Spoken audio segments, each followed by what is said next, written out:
라띠자오 예수문호 가문 인사하겠습니다. 주님의 이름으로 축복합니다. 주님의 이름으로 축복합니다. 한 번 더 인사하실까요? 한 주간 평안하셨습니까? 한 주간 평안하셨습니까? 오늘 말씀은 유모로 시작을 해보려고 합니다. 어떤 두 아이를 키우는 부모님이 있었습니다. 큰애는 10살, 둘째는 8살, 둘 다 남자아이인데 말썽꾸러기이고 요 근래에 나쁜 손버릇이 생겼어요. 자기가 보기에 좋아 보이는 물건이 있으면 그냥 쓱 가져가는 그런 못된 습관이 생겼습니다. 그래서 엄마가 고민을 많이 했습니다. 이 아이의 버릇을 어떻게 고쳐야 할까? 그러다가 누구에게 이야기 듣기로는 어느 교회의 목사님이 아이들 교육을 잘 시키는 그런 목사님이 계시다. 그래서 그 목사님께 그 아이를 데려가 보자. 그래서 그 두 아이를 목사님에게 데리고 갔어요. 목사님이 애들을 상담하겠다고 하는데 차례차례 한 명 한 명씩 만나겠다고 했습니다. 그래서 먼저 어린아이, 동생 8살짜리 아이를 먼저 방으로 데리고 들어갔어요. 그런 다음에 그 아이에게 이야기를 합니다. 너 하나님께서 어디 계신지 알아? 하나님이 지금 바로 네 앞에 계셔. 그래서 너가 나쁜 것을 실적하려고 할 때 그거 다 하나님이 보고 계신다고. 그러니까 너 물건을 실적해야 되겠어? 하지 말아야 되겠어? 하면 안 돼요. 하면 안 된다. 하나님 어디 계신다고? 하나님이 바로 네 앞에 계신단 말이야. 그렇게 막 설명하고 가르치고 난 다음에 얘가 이제 말귀를 알아들었겠지 생각해서 이제 내보내기 전에 다시 한번 물어봅니다. 너 하나님이 어디 계시다고 얘기했어? 얘가 얘기를 안 하는 거예요. 너 하나님 어디 계셔? 그래도 말을 안 하는 거예요. 목사님이 조금 답답해지기 시작했어요. 너 하나님 어디 계셔? 하나님 어디 계시냐니까? 그러면서 막 으름장을 놓습니다. 그러면서 너 하나님 어디 계신지 얘기 안 해? 그러니까 얘가 깜짝 놀라가지고 그 문을 열고 화장실로 도망가 버렸어요. 그 모습을 그 본 형이 뒤쫓아가면서 문을 열고 들어가서 야, 왜 그래? 무슨 일이야? 그랬더니 동생이 하는 말이 아, 몰라. 하나님이 없어졌나 봐. 아, 그런데 목사님이 내가 하나님 훔친 줄 알고 있어. 여러분, 제가 한번 여러분들께 여쭤볼게요. 하나님 어디 계십니까? 하나님이 어디에 계신가라는 이 질문은 인류 역사상 가장 큰 신학 주제였습니다. 많은 신학 교수님들이 하나님은 어디에 계시느냐, 또 성경학자들이 하나님은 어디에 계시느냐라는 것을 연구해 왔죠. 그래서 그 하나님이 어디에 계신지에 대한 장소가 중요한 이유는 그 장소에서 예배를 드려야 하기 때문인 것입니다. 그래서 하나님께 예배드리는 장소, 하나님이 어디에 계시느냐가 중요한 사실이었는데, 그런데 여러분 사실 이 하나님은 어느 장소에 국한되어 계신 분이 아닙니다. 그래서 예배라는 것도 어느 장소에 국한되지 않습니다. 오늘 본문 4장 20절 말씀을 보면 이 사마리아 여인이 어디에서 예배를 드려야 되느냐라고 예수님께 질문을 하죠. 오늘 20절 말씀 우리 같이 한번 읽어보도록 하겠습니다. 20절 스크린 띄워주시면 읽겠습니다. 시작. 우리 조상들은 이 산에서 예배하였는데 당신들의 말은 예배할 곳이 예루살렘에 있다 하더이다. 아멘. 여기서 사마리아 여인이 이 산이라고 하는 산은 그리심산을 말합니다. 그리심산은 어떤 이야기가 내려오는데 신명기 11장에 보면 그리심산은 가나안 땅에 이스라엘 백성들이 들어갔을 때에 하나님께 축복을 받은 축복의 산입니다. 그래서 그 축복의 산에서 예배를 드려야 한다라고 생각했고 아브라함이 이삭을 바친 곳이 그리심산이다라는 생각을 하고 있었습니다. 또한 아브라함이 멜기세덱을 만난 곳도 그리심산이다라고 사마리아인들은 생각했습니다. 그래서 사마리아인들은 하나님이 그리심산에 계신다라고 생각을 했던 거죠. 그래서 이 20절에 이 여인이 한 우리 조상들은 이 산에서 예배하였다라고 말한 그 배경이 바로 그런 것이죠. 그런데 당신들의 말은 예배할 곳이 예루살렘이 있다 하더이다 라고 할 때 그 예루살렘은 예루살렘 성전을 말하는 것입니다. 그래서 유대인들은 예루살렘 성전이 참 예배를 드릴 수 있는 유일한 곳이라고 말하고 생각하고 그 생각을 고수해 왔습니다. 그래서 예루살렘 성전에 하나님께서 임재하시고 그 성전에 와서 드려야만 그것이 참된 예배다라고 생각을 했던 것이죠. 여러분, 그런데 오늘날 성도들도 이들과 비슷한 생각을 하는 분들이 계십니다. 사마리아 여인이 이 산입니까? 아니면 예루살렘입니까? 라고 갈등하며 여쭤보았던 것처럼 그렇게 예배의 장소를 찾아다니는 분들이 계세요. 어떤 분들 같은 경우에는 예배를 드리기에 온전하고 또 합당하고 또 좋은 장소는 예배당이 큰 곳이어야 된다. 그래서 큰 교회를 찾아가시는 분도 계십니다. 또 반대로 작은 교회를 선호하시는 분도 계십니다. 그래서 작은 교회에 사람들이 모여 예배드리는 그곳에 하나님이 임재하신다 하여 가정교회를 고집하시는 분도 계시죠. 예배보다 형식이 더 중요하다고 생각하는 것입니다. 그래서 큰 교회냐 작은 교회냐 또는 오르간이 울려 퍼지는 전통적인 예배를 드리는 교회 또는 드럼이나 현대 악기가 울려 퍼지고 그 음악이 가득한 그런 교회를 선호하는 성도들도 있습니다. 설교하는 목사님이 가운을 입는 교회에 갈 것이냐 아니면 가운을 벗고 편안하게 입고 설교하는 그런 교회에 갈 것이냐 이렇게 사람들은 생각을 하지요. 그런데 여러분 이런 등등의 질문들이 과거 사마리아인들과 유대인들이 갈등하며 고민했던 것들과 다르지 않습니다. 본문의 사마리아 여인은 어느 장소 그리고 어느 곳에서 예배를 드리는 것이 맞냐라고 예수님께 여쭤보고 알고 싶어 했지요.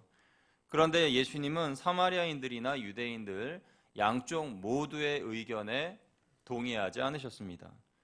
그들의 사고방식 모두 용납하지 않으셨습니다. 왜냐하면 예수님께서는 예배는 한 장소에서만 드리는 것이 아닌 것을 말씀하신 것입니다. 왜냐하면 하나님은 영이시기 때문이죠. 그래서 말씀하셨지 않습니까? 하나님은 영이시니 예배하는 자가 영과 진리로 예배드릴지어다 라고 예수님이 말씀하신 겁니다. 하나님은 한 장소에만 제한되시지 않으십니다. 그리고 예배는 주일 한 번만 드리는 것도 아닙니다. 우리는 언제나 어디서나 하나님께 예배 드릴 수 있어야 합니다. 만약 우리가 유대인들처럼 하나님은 오직 성전에만 계신다라고 생각한다면 여러분 어떻습니까? 우리가 예배를 드리고 교회의 문을 나가는 순간 우리는 하나님과 작별 인사를 하는 겁니다. 그렇지 않습니까? 유대인들이 생각하는 것처럼 하나님은 성전에만 계신다라고 생각한다면 우리는 오늘 예배를 드리고 교회 문을 열고 나가는 그 순간 하나님과 작별 인사를 하면서 마치 명절에 부모님 찾아뵙고 안녕히 계세요 하고 인사하면서 다시 집으로 돌아오듯이 그렇게 하나님과 작별 인사를 하고 세상으로 나아가는 것이에요. 하나님이 성전 안에만 계신다라고 생각한다면 그럼 우리는 일주일 동안 6일 동안 삶의 현장에서 하나님께 예배드리는 것이 불가능하게 됩니다. 하나님을 떠나서 우리는 예배자로서 살아가는 것이 아닌 것이죠. 여러분 하나님은 영이시고 어디에나 계신 분이시기 때문에 우리는 언제 어디서나 우리가 있는 그곳에서 하나님께 예배를 드릴 수가 있습니다. 그렇기 때문에 우리는 다음과 같은 예배를 우리의 삶에서 드려야 합니다. 하나님께 드리는 우리의 예배를 형태로 나눠 볼 때 크게 4가지 형태로 생각해 볼 수가 있습니다. 첫째는 개인이 드리는 예배입니다. 예배는 원래가 주관적이고 개인적인 성향을 갖습니다. 왜냐하면 하나님과 나와의 1대1의 만남이기 때문에 그렇습니다. 예배는 하나님과 나와의 개인의 만남이고 하나님이 내게 주신 은혜를 받는 시간이고 내 기도에 대하여 응답해 주시는 시간입니다. 그래서 하나님과 나와의 관계는 개인적이면서 매우 인격적인 그런 시간입니다. 오늘 우리가 같이 예배드리지만 하나님은 여러분을 개개인으로 만나주시고 인격적으로 만나주시고 하나님과의 그 비밀스러운 영적인 교제가 지금 이 순간에도 일어나고 있는 것입니다. 우리가 하나님께 개인으로 예배를 드릴 때에 그것은 내가 인격적인 존재로서 하나님 앞에 서는 것을 말합니다. 우리는 개인으로서 하나님과 1대1과의 만남을 통해서 하나님이 내 삶의 가장 중요한 분이심을 믿음으로 고백하는 그런 시간을 갖습니다. 이것이 개인 예배입니다. 개인 예배는 남이 대신 드려줄 수 있는 것이 아닙니다. 자녀가 부모님과 함께 교회에 나올 수는 있지만 그 부모님의 신앙으로 천국에 갈 수는 없습니다. 하나님을 만나는 것은 그 개인의 몫입니다. 그러니까 그 개인이 어떤 믿음, 어떤 생각, 어떤 마음을 가지고 나가느냐에 따라서, 하나님 앞에 나아가느냐에 따라서 그 사람의 예배의 모습, 삶의 모습이 바뀌어지게 되는 것이지요. 창세기 4장에 보면 두 사람의 예배자가 나옵니다. 한 사람은 가인이고 한 사람은 아벨입니다. 가인은 어떤 예배를 드렸습니까? 하나님이 받으시지 않는 예배를 드렸습니다. 하나님께서는 왜 가인의 제물을 받지 않고 그의 예배를 받지 않으셨을까요? 그것은 하나님께 합당한 삶을 살지 못했기 때문입니다. 하나님 앞에서 합당한 삶을 살지 못한 그 가인의 제사, 가인의 예배는 하나님께서 받지 않으셨습니다. 가인은 하나님이 자기의 예배를 받지는 않으시고 동생 아벨의 예배만 받는 것에 화가 났습니다. 그리고 질투했습니다. 그래서 동생이 들에 나가 있을 때에 그를 쳐 죽였습니다. 그러니까 가인은 하나님께서 예배를 받지 않으실 만한 충분한 이유가 그 전부터 쌓여 있었습니다. 그는 가족을 사랑하지 않았고 하나님의 말씀에 순종하지 않았고 자신의 감정을 다스리지 못했고 심한 분노로 인하여 동생을 죽일 정도로 잔인하였습니다. 가인의 삶에는 하나님의 말씀에 대한 순종과 사랑이 없었습니다. 회개가 없었습니다. 여러분, 가인에게는 무엇보다도 회개가 필요했습니다. 그러나 그에게는 회개할 시간, 그리고 회개할 마음, 회개할 필요를 느끼지 못했습니다. 회개 없는 예배는 공허한 것이 되고 그런 예배를 드린 예배자는 삶의 문제를 겪게 됩니다. 반면에 아벨은 의로운 사람이었습니다. 믿음의 사람이었습니다. 히브리서 기자는 아벨이 가인보다 더 나은 제사를 드렸다고 했는데 그것은 그의 믿음 때문이었다고 기록하고 있습니다. 아벨은 하나님을 섬기는 믿음의 삶을 살면서 양을 길렀고 그 첫 새끼와 기름으로 하나님께 드렸는데 하나님은 그의 제물을 기쁘게 받으셨습니다. 마찬가지로 아벨 그 자신을 기쁘게 받으셨습니다. 하나님은 믿음으로 사는 사람의 예배를 받으시고 믿음에 합당한 삶을 사는 사람의 예배를 기뻐 받으십니다. 개인 예배를 다른 말로는 경건의 시간이라고 합니다. 경건의 시간을 영어로는 quiet time, 줄여서 QT라고 말을 합니다. 여러분의 경건의 시간은 어떻습니까? 여러분은 하루 중 경건의 시간을 언제 가지고 계십니까? 일주일 중 몇 번이나 경건의 시간을 갖습니까? 경건의 시간에 꼭 큐티집이 필요한 것은 아닙니다. 큐티 책자를 구입해서 꼭 거기에다가 기록하고 적고 쓰고 지우고 그러실 필요는 없어요. 꼭 그것만이 큐티는 아닙니다. 조용한 시간에 성경을 한 문단을 읽거나 또는 한 장이나 몇 장을 읽고 그 말씀을 묵상하면서 기도하면 됩니다. 이때 감사의 기도, 뉘우침의 기도, 헌신과 중보의 기도를 드리면서 하나님께 나아가는 것입니다. 그리고 경건의 시간에 할 일은 하나님께 예배하는 것이죠. 그 고요한 시간에 하나님께 초점을 맞추고 하나님을 찬양함으로 여러분의 사랑을 고백할 수가 있습니다. 또는 대화하듯이 하나님과 이야기하면서 하나님, 저 오늘 하루 너무 힘들었어요. 하나님, 저 오늘 해야 할 일들이 이런 일이 있는데 하나님 도와주세요. 이런 하나님과의 대화를 통해서 여러분의 경건의 시간을 만들어갈 수도 있습니다. 그러면 여러분의 마음에 설명할 수 없는 감사와 평안과 기쁨이 넘쳐나게 될 것입니다. 물론 가장 중요한 것은 지속성입니다. 지속적으로 경건의 시간, 조용한 시간, 하나님과의 만남의 시간을 갖는 것이 중요합니다. 여러분이 성공적인 경건의 시간을 가지기 위해서 중요한 것은 어쩌다 시간이 날 때에 큐티를 하고 경건의 시간을 갖는 것이 아니라 매일매일 지속적으로 경건의 시간을 갖는 것이 중요합니다. 예수님은 이 경건의 시간을 갖기 위해서 매일 새벽에 하나님을 만나러 가셨습니다. 그곳에서 하나님을 만나시고 하나님의 은혜를 받고 그리고 내적으로 충만함을 입으셨습니다. 그리고 사역하셨습니다. 우리 한국교회도 초창기로부터 새벽기도회라는 우리만의 고유한 전통의 문화가 있습니다. 이 새벽기도회는 우리 대한민국밖에 없습니다, 여러분. 세계 곳곳에 가도 새벽기도회라는 그런 기도는 어느 나라에서도 찾아볼 수 없어요. 미국에서도 유럽에서도 새벽기도회는 우리 대한민국만이 가지고 있는 고유한 우리 민족의 그런 신앙의 유산입니다. 그래서 이 새벽 예배를 통해서 우리 믿음의 선조들은 신앙을 지켜왔습니다. 성도는 개인 예배를 드리는 습관을 가질 필요가 있습니다. 주님과 매일 만나는 시간을 가질 때 그 사람의 삶은 신령하고 거룩하게 변합니다. 그리고 하나님의 은혜와 축복이 따르게 될 것입니다. 두 번째로 우리가 하나님께 드리는 예배의 두 번째 형태는 공동예배, 다시 말해 공예배입니다. 공예배의 대표적인 예배는 바로 지금 우리가 드리는 이런 주일 예배입니다. 우리는 태어날 때부터 공동체에 속해서 태어났습니다. 가정이라고 하는 공동체 안에 속하여 태어났습니다. 그래서 인간은 공동체를 떠나서는 살 수가 없습니다. 신앙도 마찬가지입니다. 신앙도 우리가 영적으로 태어나 공동체에 속하였습니다.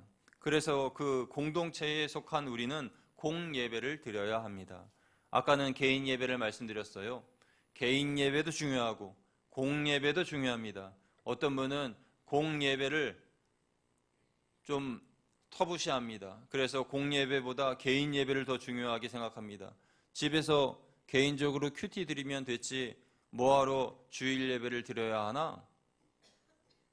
새벽에 일어나서 나 혼자 기도하면 됐지 뭐하러 새벽 예배 가나? 그렇게 생각할 수가 있습니다. 그러나 여러분, 개인 예배와 공적 예배는 동전의 양면과도 같아서 기차의 두 레일과도 같아서 반드시 같이 가야 되는 것입니다. 공예배만 있어서도 안 되고 개인 예배만 있어서도 안 됩니다. 만약에 개인 예배만 고집하여 드리며 교회에 나와 예배 드리는 것을 소홀하게 생각하는 분은 나도 모르는 사이에 내 마음에 교만이 자라기 시작합니다. 그래서 자기를 합리화시키고 교회에 가지 않아도 되는, 그래도 되는 신앙이다. 그래도 되는 성숙한 신앙을 나는 가지고 있다. 그렇게 생각하고 착각에 빠질 수가 있습니다. 반대로 개인 예배를 드리지 않고 공예배만 드리는 사람들은 이 공적 이 예배에서 다 채워지지 못하는 그 부분들을 개인 예배를 통하여서 주님을 만남으로 받아야 되는데 그렇게 하지 못함으로 말미암아 마음이나 또 신앙이나 영성이나 이런 것이 점점 소갈되고 냉랭해지는 것을 경험하게 됩니다. 그래서 두 가지 다 같이 이루어져야 되는 것이죠. 균형을 이루어야 된다는 말씀입니다. 지금 드리는 이 예배가 공동예배인데요. 주일은 예수님이 부활하신 날이라서 우리가 주일에 모여 예배를 드립니다. 초대교회 성도들은 예수님이 부활하신 이 날을 기념해서 주일에 모여 예배를 드렸습니다. 주일 예배와 함께 교회는 다른 공동예배도 드립니다. 우리 교회는 주일 오전 예배, 이 예배뿐만 아니라 이후에 식사 후에 우리가 드리게 되는 주일 찬양 예배, 그리고 수요 예배, 금요 기도회, 그리고 새벽 예배, 그리고 목장 예배, 이렇게 공 예배가 있습니다. 여러분 주보를 한번 봐주시겠습니까? 여러분 주보 다 있으시죠? 주보에 보시면 주일 낮 예배 제일 밑에 예배에 관련된 한 구절을 적었어요. 한 글귀를 실었는데 주일 낮 예배는 뭐라고 적혀 있습니까? 예, 하나님과의 약속이라고 그랬습니다. 주일 낮 예배는 하나님과의 약속입니다. 왜 하나님과의 약속이냐 하면 주일 성수함으로 주일을 지키고 하나님 앞에 나와 예배드리는 것으로 우리 성도는 하나님과의 약속을 지키는 것입니다. 하나님과 우리와는 언약의 관계, 약속의 관계입니다. 하나님께서 우리에게 복을 주시기를 빌고 하나님께서 우리에게 은혜를 주시기를 빌고 하나님께서 우리 가정을 지켜주시기를 원하는 기도는 많이 드리면서도 나는 성도로서 하나님의 자녀로서 의무를 이행하지 않는다면 여러분 어떻게 생각하십니까? 약속은 서로 간에 신뢰가 바탕이 될 때 이루어지는 것입니다. 하나님 앞에 약속을 지키는 것이 주일 낮 예배에 나와 예배를 드리는 것이라는 거죠. 주일 찬양 예배, 여러분 한 장 열어서 보시면 이 주일 찬양 예배 밑에 뭐라고 적혀 있습니까? 주일 찬양 예배는 헌신입니다. 오전에 예배 드렸으니 오후에는 예배 안 드려도 된다라는 그런 생각, 그런 마음이 내 마음에 올라올 때에 그 마음을 내가 다스리면서 오후 예배도 드려야지, 그래야 하나님이 기뻐하시지 라고 생각하며 예배를 드리는 것이 헌신입니다. 여러분, 헌신이 큰 것이 아닙니다. 작은 것부터 헌신하십시오. 우리 주일 오전 예배 때에 약 200여 분이 예배를 드리시잖아요.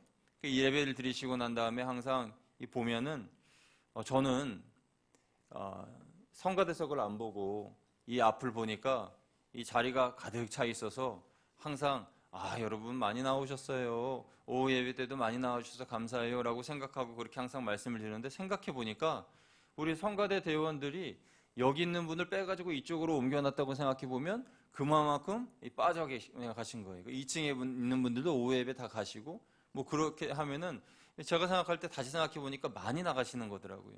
여러분, 그러시면 안 됩니다. 주일 오전 예배 드리신 인원만큼 오후 예배도 드리시기를 축원드립니다. 그게 헌신이에요. 헌신이 다른 것이 헌신이 아닙니다. 날씨가 좋아서 오전 예배 드리고 오후 예배 좀 나가서 놀고 싶다라는 마음을 누르고 하나님께 예배 드리는 게 먼저지, 오후 찬양 예배도 하나님께 예배 드려야 해 생각하면서 나아가는 것이 헌신이에요. 수요 예배는 뭐라고 적혀 있습니까? 수요 예배는 사명입니다. 수요 예배는 사명이라고 적혔어요. 여러분, 사명이라고 하는 것은 반드시 해야 하는 것입니다. 그러므로 우리 거양교회의 모든 직분자들은 수요 예배를 반드시 지키시기를 축원드립니다. 수요 예배는 반드시 드려야 하는 예배예요. 수요 예배는 어쩌다 시간이 되면 가는 예배가 아니라 반드시 드려야 되는 예배예요. 그래서 수요 예배를 잘 지키지 않으면 그야말로 일주일의 그런 균형이 푹 꺼질 수 있다는 것이죠. 옛날에 어떤 목사님이 수요 예배에 대해서 그렇게 말씀을 하셨어요.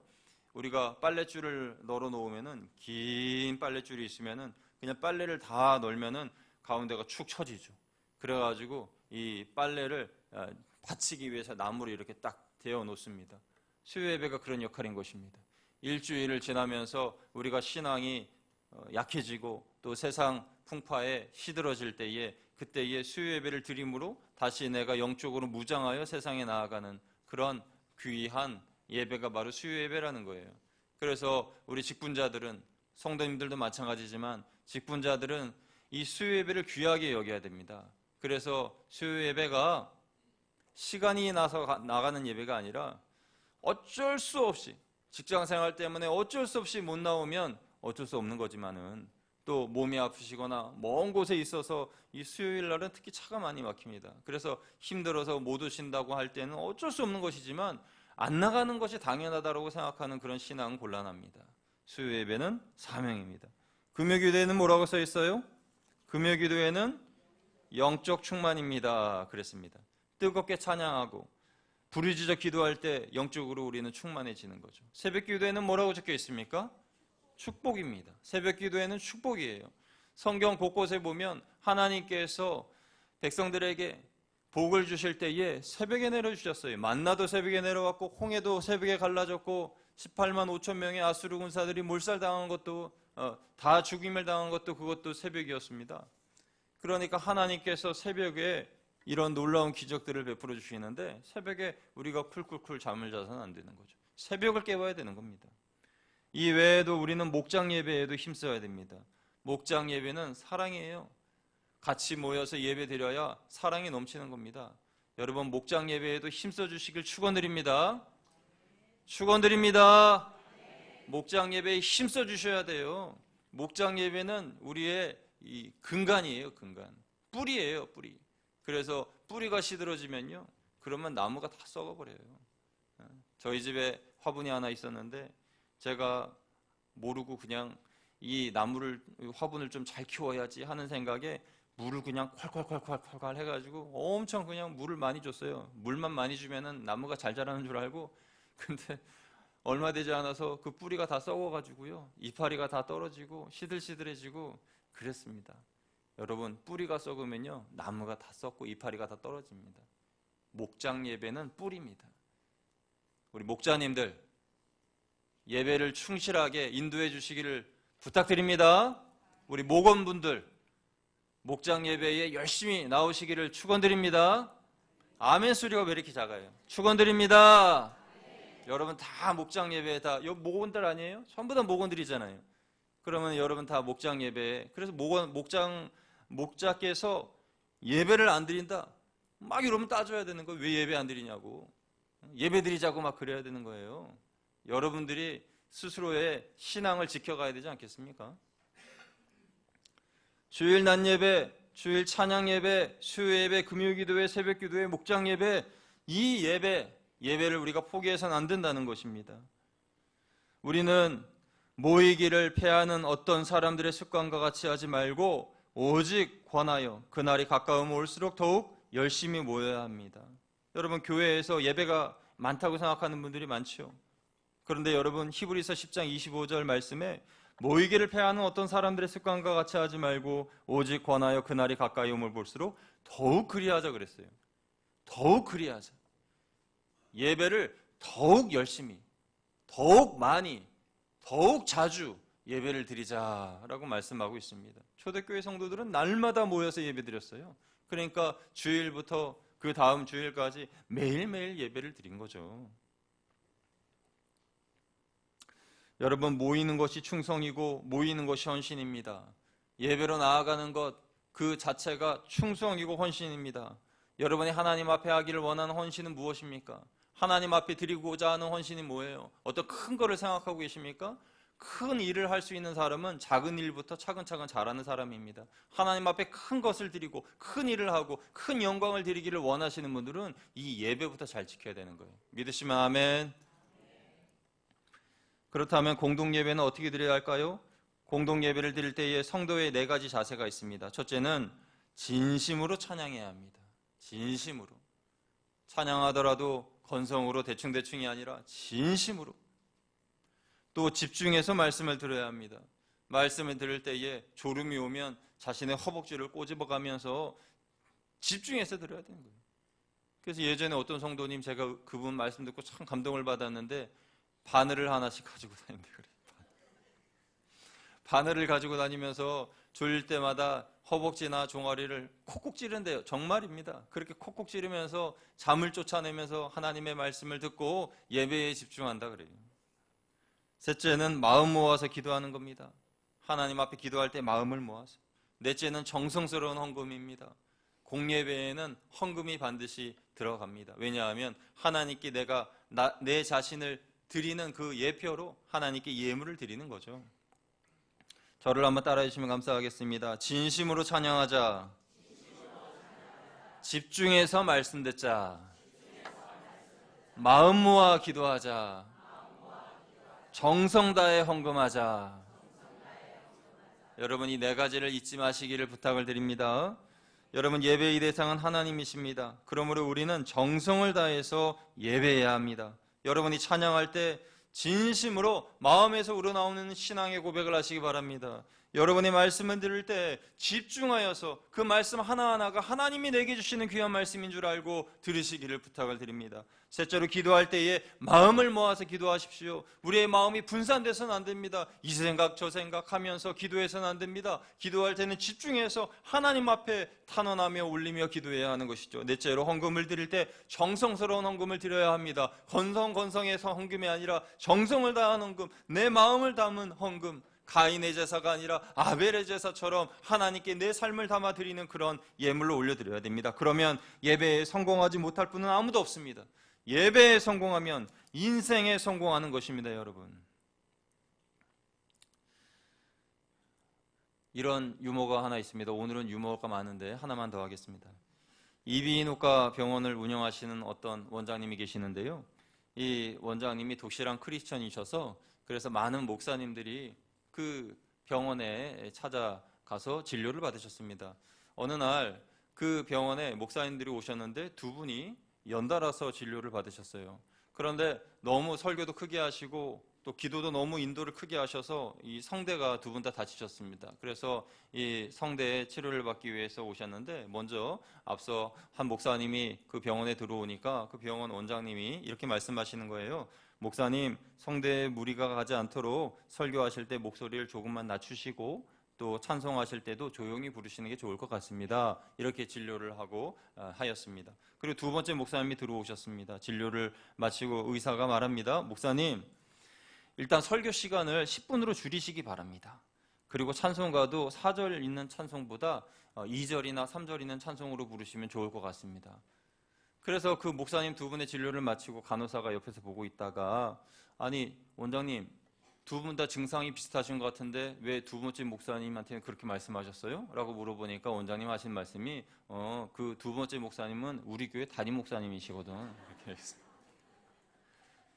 여러분 혹시 목사님 설교가 오늘 왜 이렇게 긴가? 라고 생각하시는 분이 계실지 모르겠는데요. 말씀을 마치겠습니다. 세 번째로 우리가 하나님께 드리는 예배 중에 마지막 하나의 형태는 생활 예배입니다. 한번 따라하겠습니다. 생활 예배. 이 생활 예배라고 하는 것은 삶의 예배라고도 말씀할 수 있는데요. 삶의 예배는 로마서 12장 1절에서 잘 설명해 주었습니다. 그러므로 형제들아 내가 하나님의 모든 자비하심으로 너희를 권하노니 너희 몸을 하나님이 기뻐하시는 거룩한 산 제물로 드리라. 이는 너희가 드릴 영적 예배니라 라고 말씀하고 있습니다. 여러분 우리의 삶이 예배가 되어야 할 줄로 믿습니다. 앞서 말씀드린 것처럼 하나님은 어떤 장소에 국한되어 있다고 하지 않았습니다. 마찬가지로 하나님은 시간에 국한되지도 않으십니다. 어떤 형태에 국한되지도 않으십니다. 하나님은 하나님이십니다. 하나님은 영이시고 예배의 주체시고 우리가 드려야 할 예배를 받으셔야 할 대상이십니다. 그렇기 때문에 우리가 하나님께 예배를 드릴 때에는 시간과 장소와 공간과 어떤 형태나 이런 틀, 이런 것들의 구애를 받으셔서는 안 됩니다. 그러므로 우리는 이 주일 성전에서만 예배를 드리는 것이 아니라 바깥에 나가서도 하나님께 예배를 드릴 수 있어야 되는 거예요. 예배학자인 에이든 토저라는 분이 이런 말씀을 남기셨습니다. 하나님을 월요일에 예배할 수 없다면 주일에도 예배한 것이 아닙니다. 하나님을 토요일에 예배하지 않는다면 주일에 하나님을 예배할 준비가 되어 있지 못한 것입니다. 생활 전체와 유리된 예배는 예배가 아닙니다. 여러분 공감하십니까? 월요일에 예배 드릴 수가 없다면 주일에도 예배한 것이 아니라는 거예요. 주일날 예배 드리고 그 다음날 내일이죠. 내일 월요일에도 예배를 못 드린다면 그러면 우리는 진정한 주일 예배를 드리지 못한 것이고, 토요일에 예배하지 않는다면 우리는 주일 오늘 하나님께 예배 드릴 준비가 되어 있지 못하다는 것이에요. 그래서 우리가 6일 또 일주일 내내 하나님께 예배 드리는 예배자로서 살아갈 때에 오늘 예배는, 이 주일 예배는 하나님께 올려드리는 기쁨의 예배, 잔치로서의 예배, 축제로서의 예배가 되는 것입니다. 전인적인 예배, 하나님이 기뻐하시는 예배, 여러분 그런 예배 드리는 우리들이 되기를 소원합니다. 기뻐져가는 가을에 우리 거양교회의 모든 성도님들이 하나님이 기뻐하시는 참된 예배자가 되기를 주님의 이름으로 축원드립니다. 예배를 포기하지 마십시오. 여러분 예배를 포기하지 마세요. 예배는 성도로서 드려야 할 마땅한 의무임과 동시에 하나님께 복을 받는 절호의 기회입니다. 그런 예배를 우리가 놓쳐서는 안 되는 것입니다. 하나님의 은혜가 회복되면 세상을 넉넉하게 이길 수 있습니다. 예배에 성공하면 여러분의 삶의 모든 문제가 해결됩니다. 예배를 통해서 하나님께 영광 돌리실 뿐만 아니라 우리의 삶의 모든 문제도 해결받는 저와 여러분 되시기를 주님의 이름으로 축원드립니다.